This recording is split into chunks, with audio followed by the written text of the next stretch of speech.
ফরুয়াপাড়া গ্রামে সারাদিন নানা রকম আওয়াজ হতো, কিন্তু সন্ধ্যা 7টার পর সবকিছুই শান্ত হয়ে যেত। চারিদিকে নেমে আসতো গভীর নীরবতা। 7টার পর লোকেরা গাড়ি চালাতে চালাতেই নেমে পড়তো, কারণ গাড়ির আওয়াজ যেন না হয়। টিভিও বন্ধ করে দেওয়া হতো। শুধু তাই নয়, 7টার পরে কোনো শিশু কাঁদলেও তার মুখ চেপে ধরা হতো।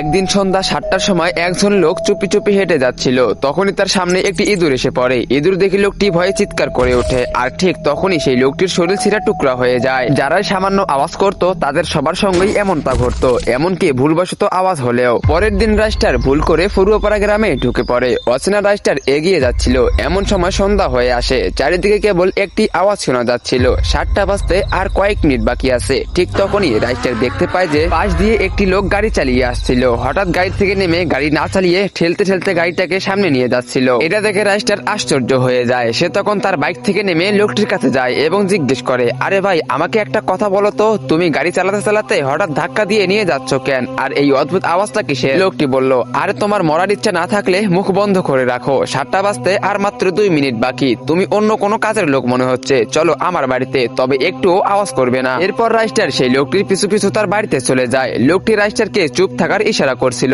রাইস্টার কিছু বুঝতেছিল না। পরের দিন সকালে রাইস্টার রেগে গিয়ে লোকটিকে বলল, দেখুন, আপনি যেই হন, কিন্তু আপনি আমাকে 7টার পর কথা বলতে দিচ্ছেন না কেন? আর কোনো আওয়াজ করতে দিচ্ছেন না, কিন্তু কেন? তাড়াতাড়ি বলুন। লোকটি বলল, আরে ভাই, তোমাকে আর কি বলবো, আমাদের জীবন 7টার পরে নরকে পরিণত হয়। যে কেউ সামান্য আওয়াজ করলেই তার শরীর 4 টুকরা হয়ে যায়। প্রতি সন্ধ্যা 7টায় কারো না কারো মৃত্যু নিশ্চিত। এই জন্যই তো আমি তোমাকে বারবার বলতেছি যে আওয়াজ করো না। তো বন্ধুরা, সন্ধ্যা 7টার পর আওয়াজ করলে কেনই বা তাদের মৃত্যু হয়, আর কি বা আছে সেই গ্রামে, তোমরা সেটা দেখতে পারবে পার্ট 2-তে। তো পার্ট 2 দেখতে চাইলে ভিডিওতে লাইক করে চ্যানেলটিকে সাবস্ক্রাইব করে দাও। আর টিকটক, ফেসবুক থেকে দেখে থাকলে অবশ্যই ফলো